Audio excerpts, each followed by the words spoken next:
Apa udah terlambat beli Bitcoin sekarang? Apa harga Bitcoin udah terlalu mahal? Apa sih yang mendasari harga Bitcoin? Emangnya Bitcoin punya nilai intrinsik dan fundamental ya? Hai semua, ketemu lagi sama aku Luna. Selamat datang di channel Ngomongin Uang. Di video kali ini aku mau bahas beberapa pertanyaan umum yang sering banget ditanyain sama Sobat Ngomo. Entah itu di DM ataupun di kolom komentar. Khususnya pertanyaan yang ini nih, apa udah telat buat beli Bitcoin? Dan dari mana sih nilai intrinsik atau basis fundamental harga aset Bitcoin itu sendiri? Oke, sebelum aku bahas dua pertanyaan itu, aku penasaran deh. Berapa sih harga satu Bitcoin pas kamu nonton video ini? Waktu skrip video ini ditulis sih, harga Bitcoin ada di sekitar 650-700 juta rupiah. Kalau pas kamu nonton video ini berapa? Tulis di kolom komentar ya. Oke, sekarang kita balik lagi ke topik, apa udah telat buat beli Bitcoin? Sebetulnya aku paham banget banyak di antara kamu yang ngelihat harga Bitcoin tuh kesannya udah mahal banget. Jadi wajar aja kalau kamu kepikiran beli Bitcoin tuh berasa udah telat banget, atau udah ketinggalan dari mereka yang udah beli lebih awal. Tapi coba deh sekarang aku balik nanya ke kamu. Kalau konteksnya bukan Bitcoin tapi emas, kira-kira berapa banyak sih orang yang ngerasa udah terlambat buat beli emas batangan? Kayaknya jarang ya orang yang mikir kayak gitu, karena anggapannya harga emas itu iya bakal cenderung naik terus dan makin mahal secara perlahan. Sampai sekarang aku yakin banyak orang yang prinsipnya tuh kalau ada uang lebih ya dibeliin emas aja, karena tuh nanti 5-10 tahun lagi, harga per gramnya cenderung lebih mahal melebihi inflasi. Sebetulnya perspektif ini juga bisa kita lihat di Bitcoin, cuma beda di tingkat fluktuasinya. Harga emas itu naik turunnya nggak berasa, kecuali dalam jangka panjang harganya terus naik. Bitcoin tuh juga sama nih, harganya terkesan naik turun agresif kalau dilihat dari jangka pendek. Tapi kalau bisa ditarik ke perspektif jangka panjang, sebenarnya harga Bitcoin tuh cenderung terus bertumbuh naik juga. Dan sebetulnya nih, anggapan kalau harga Bitcoin itu udah terlalu mahal atau udah terlambat beli Bitcoin di harga sekarang, itu tuh jadi pembicaraan yang berulang kali dari tahun ke tahun. Misalnya nih, pas skrip video ini dibikin, harga Bitcoin ada di range 650-700 jutaan. Dan di harga segini banyak orang bilang harganya itu udah terlalu mahal. Harusnya belinya tahun lalu tuh pas harga Bitcoin di 250-300 jutaan. Tapi dulu waktu harga satu Bitcoin tuh ada di level 250 jutaan, banyak juga kok yang bilang harganya tuh udah kemahalan dan ngerasa udah telat beli Bitcoin. Mereka ngerasa harusnya beli Bitcoin pas harganya cuma puluhan juta. Dan begitu aja terus, yang lihat Bitcoin pas puluhan juta ngerasa udah telat gitu ya buat beli, dan harusnya beli waktu Bitcoin di bawah 10 juta. Dan pola pemikiran ini terus berlanjut dari tahun ke tahun. Jadi sebenarnya pertanyaan kalau beli Bitcoin udah telat atau belum, aku rasa ini tuh cuma pola psikologis umum aja buat mereka yang baru mulai penasaran atau baru mulai kepikiran belajar tentang aset kripto. Pola psikologis kayak gini bahkan jadi meme yang jadi bahan bercandaan di kalangan komunitas kripto khususnya Bitcoin. Tapi kenapa sih pertanyaan beli Bitcoin udah telat atau belum ini terus ditanya dari tahun ke tahun? Jawabannya ya karena masih banyak orang yang gak paham tentang Bitcoin. Pertanyaan ini muncul karena Bitcoin dianggap kayak benda asing, harganya itu terkesan mahal.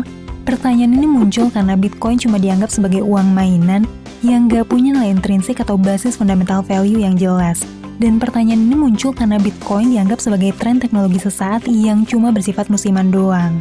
Nah, semua kesalahpahaman inilah yang pada dasarnya tuh bikin kita bertanya-tanya tentang harga wajar Bitcoin atau aset kripto lain. Padahal kalau aja semua pertanyaan ini dipahamin dulu jawabannya, kita tuh nggak perlu lagi kebingungan tentang hal mendasar tentang Bitcoin atau aset kripto lain. Maka di video kali ini aku mau coba bahas beberapa stigma negatif, salah kaprah, miskonsepsi, dan juga kesalahpahaman umum tentang Bitcoin yang masih banyak berada di masyarakat. Yang pertama adalah anggapan bahwa Bitcoin itu nggak punya nilai intrinsik dan fundamental. Oke, Bitcoin seringkali dianggap nggak punya nilai intrinsik dan nilai fundamental dalam arti tradisional. Dan kalau aku perhatiin sih, anggapan ini seringkali diangkat sama investor saham yang memang cenderung pakai pendekatan analisis fundamental buat ngitung nilai intrinsik atau nilai harga wajar dari saham perusahaan sebagai dasar dari keputusan berinvestasi. Di mana aspek fundamental dalam paper aset kayak saham tuh biasanya dilihat dari kinerja perusahaan dalam ngejalanin bisnisnya. Kayak pertumbuhan laba, proyeksi pertumbuhan bisnis, rasio-rasio keuangan yang dibandingin terhadap harga sahamnya, dan juga aset berwujud yang mendasari nilai kekayaan bersih sebuah perusahaan. Semua itu tuh jadi justifikasi dan tolak ukur buat para investor saham, buat menilai apakah saham perusahaan tertentu layak dibeli dan diinvestasiin atau enggak. Nah, karena harga Bitcoin dan aset kripto pada umumnya nggak bisa dikaitin sama sebuah kinerja bisnis, Makanya Bitcoin dianggap nggak punya value intrinsik dan fundamental sama sekali. Padahal sebenarnya Bitcoin dan aset kripto itu pada dasarnya memang konsep aset kelas yang beda banget dan nggak bisa disamain atau dibandingin sama saham. Dimana konsep nilai intrinsik dan fundamental dari aset kripto kayak Bitcoin, ya emang nggak bisa direfleksiin dalam pengertian tradisional, kayak kinerja bisnis atau rasio-rasio keuangan. Pada prinsipnya nilai intrinsik aset kripto kayak Bitcoin itu lebih tepat dianalogiin kayak komoditas emas, di mana nilai intrinsik emas itu berada dalam sifat-sifat kimiawi dan sejarah yang melekat pada emas. Di mana nih, mineral emas itu langka banget, nggak bisa berkarat, diakuin di seluruh dunia. Nggak bisa musnah dibakar, tahan lama sampai ribuan tahun. Terus juga gampang dilebur sama logam lain, dan gampang dibentuk buat jadi perhiasan. Itulah nilai intrinsik dari emas. Begitu juga dengan Bitcoin, nilai intrinsiknya itu tertanam dalam teknologinya, tertanam di baris kode dan algoritma pemrogramannya, dan di komunitas investor juga miners yang ngedukung hidupnya jaringan Bitcoin. Di semua itulah nilai keberhargaan dari Bitcoin bisa dinilai. Loh, emangnya apaan sih teknologi dari Bitcoin? Bukannya Bitcoin itu cuma aset digital buat trading aja ya? Oke, buat kamu yang mungkin baru kenal sama Bitcoin, aku coba uraiin secara singkat ya, teknologi apa aja sih yang tertanam di dalam Bitcoin, dan kenapa teknologi ini bikin Bitcoin diburu dan punya nilai berharga buat banyak orang. Yang pertama itu adalah teknologi desentralisasi. Bitcoin ini bisa beroperasi tanpa perlu ada organisasi, perusahaan, ataupun otoritas pusat. Jaringan Bitcoin ini bisa hidup dari kontribusi ribuan pihak independen dari seluruh dunia. Teknologi ini bikin Bitcoin punya tingkat keamanan digital yang tinggi banget, dan terbukti selama 15 tahun bisa beroperasi lancar 24 jam tanpa hari libur. Yang kedua itu adalah teknologi immutable atau nggak bisa diubah. Teknologi ini bikin transaksi Bitcoin yang dicatat dalam blockchain itu nggak bisa diubah, nggak bisa dibatalin, dan riwayat transaksinya terekam secara abadi dalam blockchain. Teknologi ini bikin semua bukti transaksi 100% terbukti secara digital footprint, dan nggak bisa dimodifikasi atau dimanipulasi sama siapapun. Yang ketiga, teknologi transaksi Bitcoin diverifikasi, dicatat, dan diaudit tiap 10 menit sekali sama ribuan pihak independen. Bitcoin adalah satu-satunya layanan keuangan yang punya teknologi monitoring seketat ini. Yang keempat, jumlah Bitcoin itu terbatas dan makin langka. Pencipta Bitcoin nerapin teknologi yang bikin maksimum jumlah Bitcoin cuma 21 juta unit dan nggak bisa ditambah lagi. Terus penerbitan Bitcoin baru juga dirancang bakal makin sulit nih dari waktu ke waktu. Hal itu bikin Bitcoin punya nilai kelangkaan yang tertanam langsung di dalam program teknologinya, dan nggak bisa dimodifikasi atau diubah sama siapapun. Yang kelima adalah teknologi perlindungan privacy. Dalam transaksi Bitcoin, meskipun transaksinya itu tercatat dalam blockchain, tapi identitas pengirim atau penerima nggak terekspos dalam bentuk identitas pribadi. Jadi Bitcoin ini dianggap punya perlindungan privacy yang jauh lebih baik daripada layanan keuangan pada umumnya. Dan itulah 5 teknologi dalam blockchain yang bikin aset ini bernilai secara intrinsik.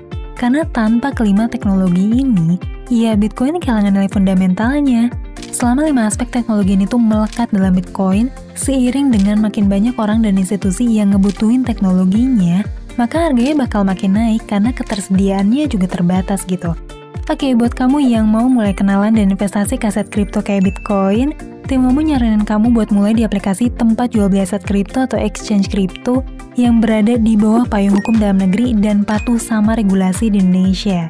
Nanti di akhir video aku bakal bocorin nih exchange kripto dalam negeri yang punya fitur keamanan tinggi dan juga banyak fitur lain yang cocok buat beli Bitcoin pertama kamu.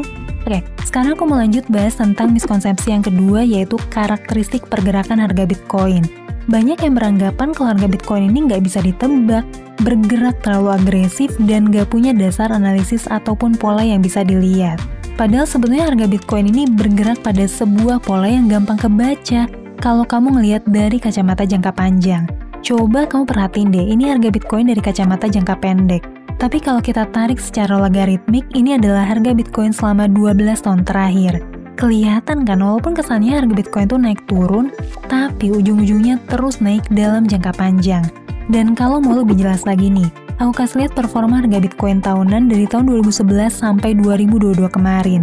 Kelihatan kan polanya? Dan pola ini tuh terjadi selama 4 tahun sekali. Kalau misalnya kamu perhatiin nih, kenaikan harga Bitcoin mencapai puncak baru terjadi juga tiap 4 tahun sekali. Terakhir tuh di tahun 2021 lalu, sebelumnya lagi di tahun 2017, dan sebelumnya lagi di tahun 2013. Dan kejatuhan harga Bitcoin sampai ke level terendahnya itu tuh juga terjadi 4 tahun sekali. Yang mana terjadi di tahun berikutnya setelah puncak.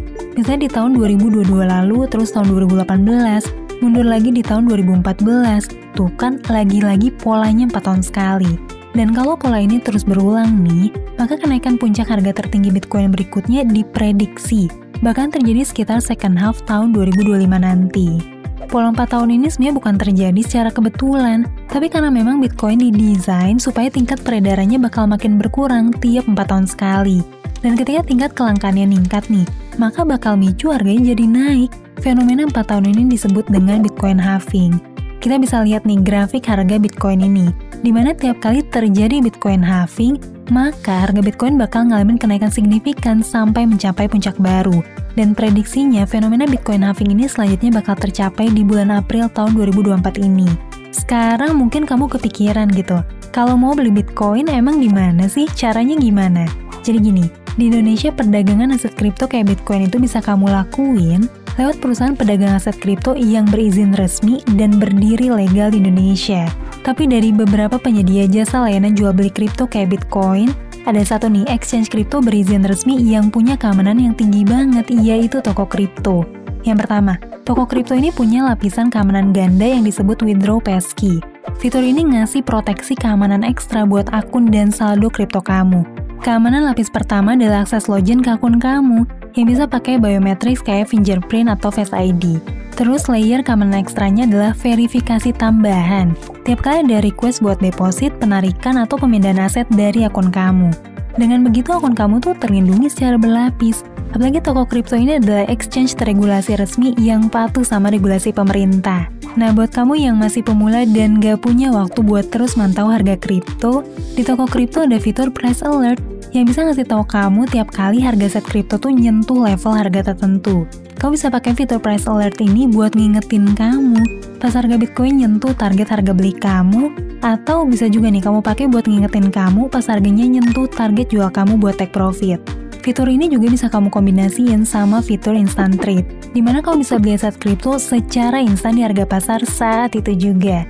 Jadi kamu nggak perlu pasang order secara manual, dan harap-harap cemas kalau order kamu tereksekusi di harga pasar atau enggak gitu.